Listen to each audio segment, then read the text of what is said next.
बोलो कृष्ण बलदेव की जय। श्रीमद् भागवत महापुराण सुख सागर चौथा स्कंध 24वां अध्याय प्रचेतस परिचय और रुद्र गीता वर्णन। मैत्रेय जी बोले, हे विदुर जी, महाराज पृथु के पश्चात उनके पुत्र विजिताश्व राजाधिराज हुए।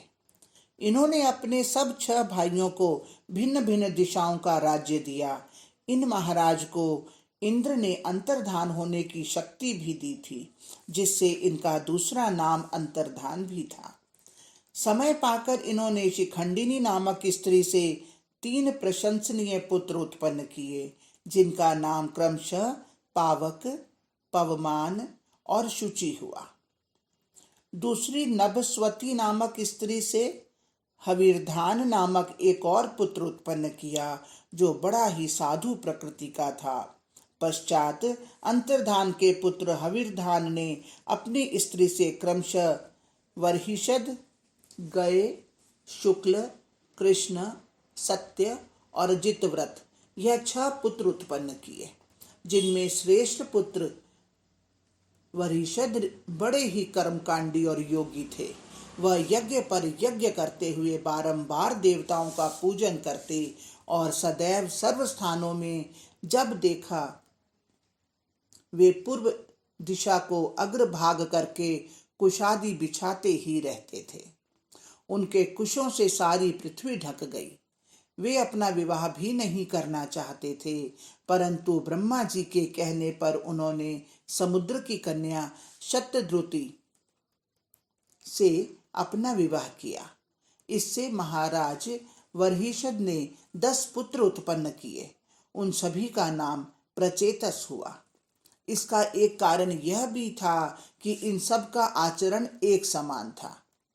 जब ये सब बड़े हुए तो इनके पिता ने इनसे पुत्र उत्पन्न करने को कहा। इसके लिए वे सब एक साथ ही तप करने चले गए। समुद्र के तट पर इन्होंने 10,000 वर्ष तक घोर तप किया। उनके तप से प्रसन्न होकर शिवजी प्रकट हो गए और उन्हें मार्ग में मिले और उन्होंने प्रचेताओं को उपदेश सहित एक स्तोत्र बतलाकर, जिसमें भगवान विष्णु की वंदना थी और उसका नाम योगादेश स्तोत्र है। जो भगवान कृष्ण में मन लगाकर इस स्तोत्र को नियम पूर्वक जपता है, वह शीघ्र ही कल्याण को प्राप्त होता है। विदुर जी ने कहा, प्रचेताओं का शंकर के साथ मार्ग में जैसा संग हुआ तथा प्रसन्न होकर इन्होंने जो कुछ कहा, हे ब्रह्मन, वह आप मुझसे कहिए। हे विप्रर्षे, इस लोक में मनुष्य का भगवान शंकर के साथ संग होना दुर्लभ है, क्योंकि मुनिजन समस्त संग त्याग कर अपने इष्ट उन शंकर का केवल ध्यान ही करते हैं। आत्मारामी भगवान शंकर ने लोकों की रचना की तथा रक्षा के लिए अपनी घोर शक्ति से युक्त होकर विचरते हैं।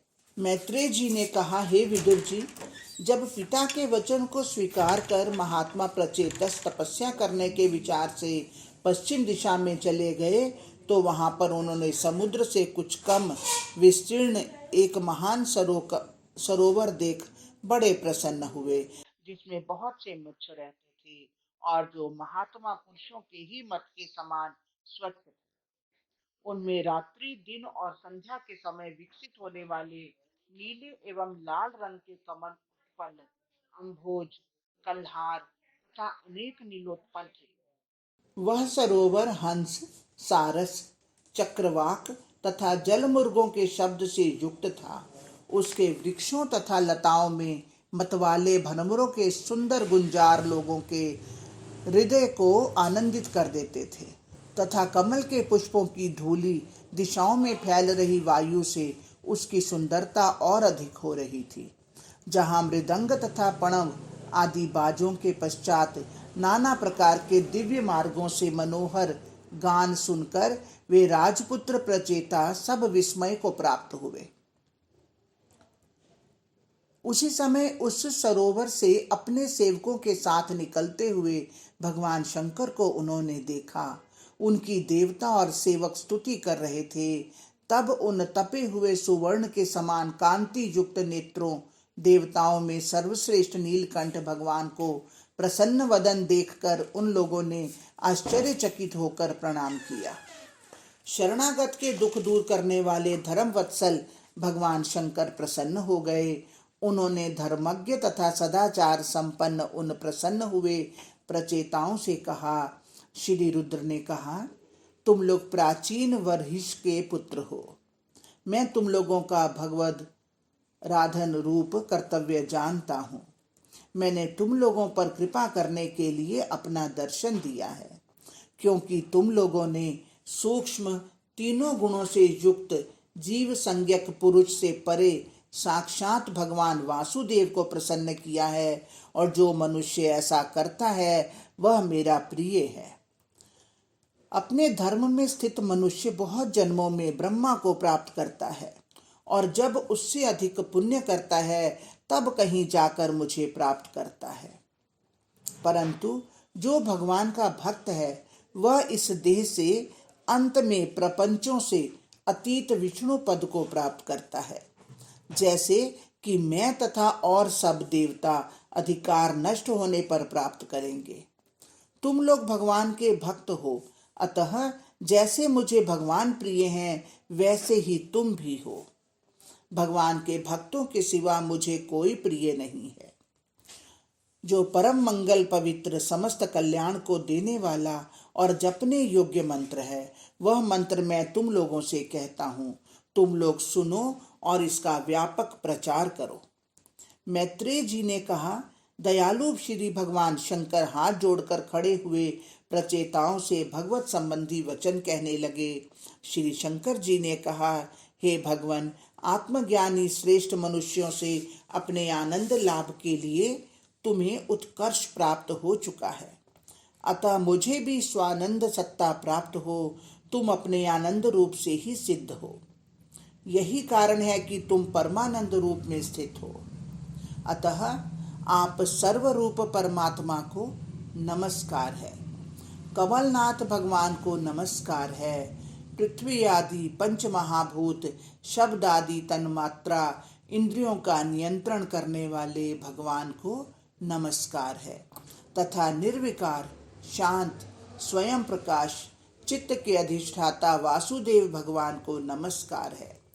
जो सूक्ष्म अपनी और अपने मुख की अग्नि से संसार को भस्म करने वाले हैं, अहंकार के अधिष्ठाता हैं, उन संकर्षण भगवान को नमस्कार है। जो संसार को बोध कराने वाले तथा बुद्धि के अधिष्ठाता हैं, उन प्रद्युम्न भगवान को नमस्कार है। ऐसे अग्निरूप भगवान को नमस्कार है, जो पितरों और देवताओं के अंत रूप तीनों वेदों के पति हैं। उन भगवान चंद्रमा को नमस्कार है। हे समस्त जीवों को तृप्त करने वाले जल रूप तुम्हें नमस्कार है। संपूर्ण प्राणियों के शरीर भूत विराट पृथ्वी को नमस्कार है। मनुष्य का पालन करने वाले मनुष्य की मन, इंद्रिय और शरीर की शक्ति रूप वायु को नमस्कार है। जो बाहर भीतर किसी प्रकार के भी व्यवहार को सत्य भाषित करने वाले तथा अर्थदायक हैं, ऐसे आपको नमस्कार है। अत्यंत तेज युक्त इस पुण्यमय स्वर्ग लोक को नमस्कार है। प्रवृत्त और निवृत्त कर्म रूप तुम्हें नमस्कार है। जिन कर्मों से पितृ और स्वर्ग लोक मिलता है तथा अधर्म का फल दुख देने वाले मृत्यु रूप तुम्हें नमस्कार है। हे ईश, संपूर्ण कर्म फल देने वाले मनु को नमस्कार है, तथा परम धर्म स्वरूप तीक्ष्ण बुद्धि वाले पुराण पुरुष सांख्य योग के ईश्वर भगवान श्री कृष्ण तुमको नमस्कार है। तीनों शक्तियों से युक्त अहंकार रूप भगवान के ऐसे रूप को नमस्कार है। नाना प्रकार की वाणी उत्पन्न करने वाले ज्ञान और क्रिया रूप ब्रह्म को नमस्कार है। हे प्रभु, आप रूप के दर्शन करने के लिए हम लोग अत्यंत उत्कंठित हैं, इसलिए आप अपने उस सुंदर रूप का दर्शन कराइए जिसका आपके भक्त पूजन करते हैं और समस्त विषयों का प्रकाशक है। जो आपका रूप वर्षा काल के स्निग्ध मेघ के समान श्याम है, जो समस्त सुंदरता से युक्त है, जिसमें सुंदर और लंबी चार भुजाएं हैं और उचित अवयवों तथा सुंदर नासिका से शोभित हैं, तथा दांत कपोल तथा जो सुंदर मुख से सुशोभित है, कमल पत्र के समान नेत्र, सुंदर भौहें तथा जो अलंकारित है, जो प्रेम पूर्वक हास्य युक्त जैसे नेत्र कटाक्षों से शोभित है, बालों से अलंकृत, श्वेत कुंडलों से युक्त, मुख से अत्यंत शोभायमान तथा जो कमल के पराग के समान सुंदर वस्त्रों से मनोहर हैं, तथा जो चमकते हुए मुकुट, बाहु भूषणों, हारों, नूपुरों और करधनी से युक्त हैं, जिनकी शोभा शंख चक्र गदा पद्म मालाओं से अत्यंत श्रेष्ठ है, ऐसे रूप को नमस्कार है। हरिओम तत्सत। हरिओम तत्सत।